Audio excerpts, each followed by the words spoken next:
সবসময় তো আমার বারান্দা বাগানই আপনারা দেখেন, আমাদের আরও বাগান আছে, তো তার একটা আজকে আপনাদের সঙ্গে শেয়ার করছি। গত ভিডিওতে বলেছিলাম যে মসজিদের পেছন থেকে আমার আম্মুর বাগান শুরু, তো সেই বাগানে আমি, আমার ভাই আর মামানি আমরা তিনজনে এসেছি। আজকে মেইনলি কিছু বীজ আম্মু রেখে গিয়েছিল, তো সেই বীজগুলো বাগানে ছড়ানোর জন্য, আর কিছু বীজ হচ্ছে মাটিতে পুঁতে দিতে হবে। অনেকদিন পর বাগানে ঢুকলে যেটা হয়, বাগানে ঢুকতেই প্রথমে আমি খেলাম একটা আচার, কারণ গতদিন আসলে বৃষ্টি হয়েছিল। এই বাগানে বেশিরভাগ গাছের সংখ্যা হচ্ছে সুপারি, তার ফাঁকে ফাঁকে অন্যান্য গাছও আছে। সব গাছগুলো যে আমি চিনি তেমন না, যেই গাছগুলো আমি চিনি তো সেগুলোই বলছি। মেহগনি বা বেগনি চারাও বেশ কিছু লাগিয়েছে আম্মু বাগানে।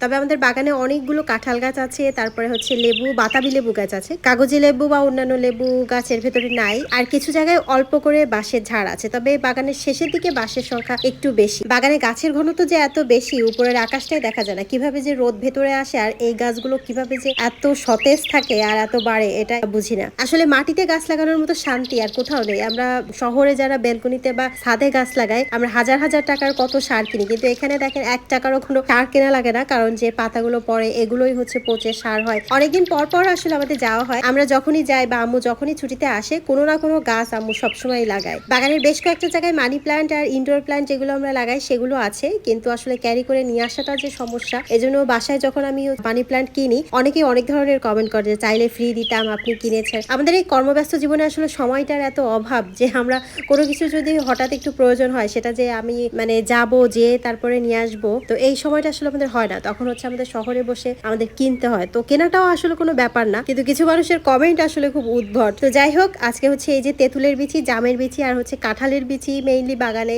দেওয়ার জন্যই আসা। মামানি হচ্ছে আমার আম্মুর চাচাতো ভাইয়ের ওয়াইফ।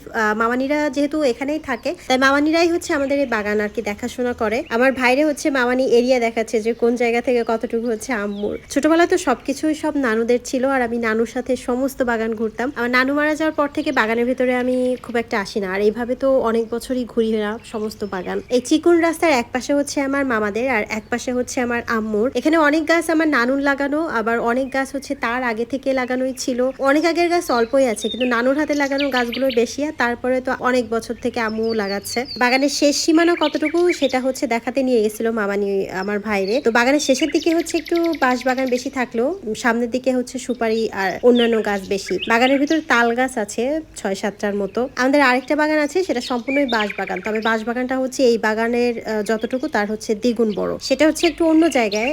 তো আজকে আমরা সেখানে আর যাইনি, কারণ এবার ঈদের সময় খুব অল্প সময়ের জন্যই গেছি। আর তাছাড়া কুরবানিতে তো সবাই একটু ঝামেলার ভেতরেই থাকে। এত ঘন বাগান, কিন্তু ছোটবেলা থেকে আমি কখনো কোথাও সাপ দেখিনি। তবে গুই সাপ আছে, শিয়াল আছে, বেজি আছে। এই বাগানের একটা জায়গায় আছে আমার নানু আর নানার কবর। আমি আমার নানিকেই আসলে নানু বলতাম, তো নানুর সাথে আমার বেশি এই বাগানে সম্পূর্ণ ঘুরে বেড়ানো হতো। তখন আসলে গাছের কি যত্ন করছে, কি দেখছে না দেখছে, সেটা তো আসলে দেখা হতো না, কারণ ছোটবেলায় এগুলোতে আগ্রহ আসলে থাকে না। আমি গাছ লাগানো শুরু করেছি যখন আমার নানি মারা যায়, তারপর থেকে যখন হয় না যে প্রিয়জন বা কাছের মানুষ যখন জীবন থেকে এক এক করে চলে যায়, তখন হচ্ছে আমরা সবাই একটু প্রকৃতি প্রেমী হয়ে যাই। হয়তো প্রকৃতির মাঝে সে প্রিয়জনদের আমরা খুঁজি, সে কারণে হয়তো আমি যখনই বাসায় গাছ লাগাই, গাছের যত্ন করি, তারপর কোনো নার্সারিতে যাই, সবসময় কেন জানি আমার নানুর কথা খুবই মনে। আমার নানু খুব দারুণ ভাবে কলপ করতে পারতো গাছের, এবং প্রতিটা গাছের যত্ন সে নিজ হাতে করত। সকালে আর বিকালে 2 বার হচ্ছে এই পুরা বাগান রাউন্ড দিত। এখন তো সবার ভিতরে ভাগ ভাগ হয়ে গেছে, কিন্তু হচ্ছে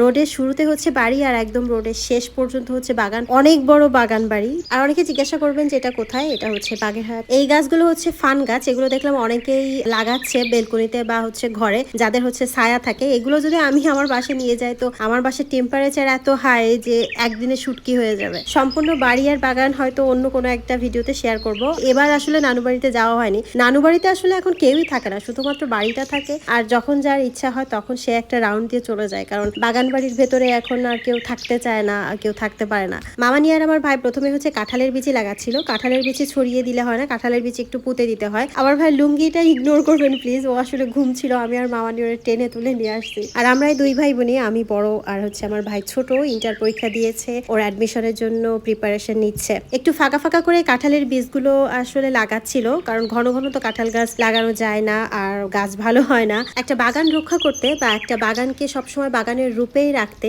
প্রতিটা প্রজন্মকে গাছ লাগাতে হয়। আসলে শুধু যদি ভোগই করা হয়, তখন একটা সময় যেহেতু আর বাগান থাকে না, গাছও থাকে না।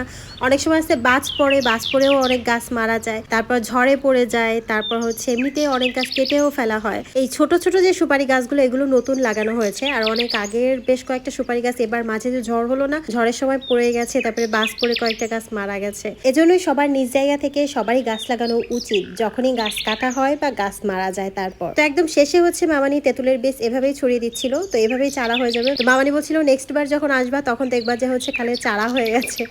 বাগানে যে ফলগুলো হয়, যে কাঁঠাল, লেবু, তাল, যখন যেটা মামানি পাড়ার পর থেকে একাধারে ফোন দিতে থাকে যাওয়ার জন্য। এবারও যে কিছুদিন আগে তাল পারছিল, তো এতবার বলছি যে আমরা কিনে খাচ্ছি এখানে, আপনারা খেয়ে ফেলেন, তারপরেও বেশ কয়েকটা তাল হচ্ছে রেখে দিছে, আর যে রেখে যে শক্ত হয়ে গেছে। এই জন্য আমি নিষেধ করি যে কোনো কিছু রাখার দরকার নাই, কিন্তু তারপরেও শুনে না। তো যাই হোক, আমাদের বাগানের কাজ শেষ করে সেই রাস্তা দিয়ে আবারও বাসায় চলে আসলাম। আর আমার সাথে বাগান ঘুরে আপনাদের কেমন লাগলো অবশ্যই জানাবেন। তো ঠিক আছে, আপনারা সবাই ভালো থাকবেন, সুন্দর থাকবেন। আল্লাহ হাফেজ।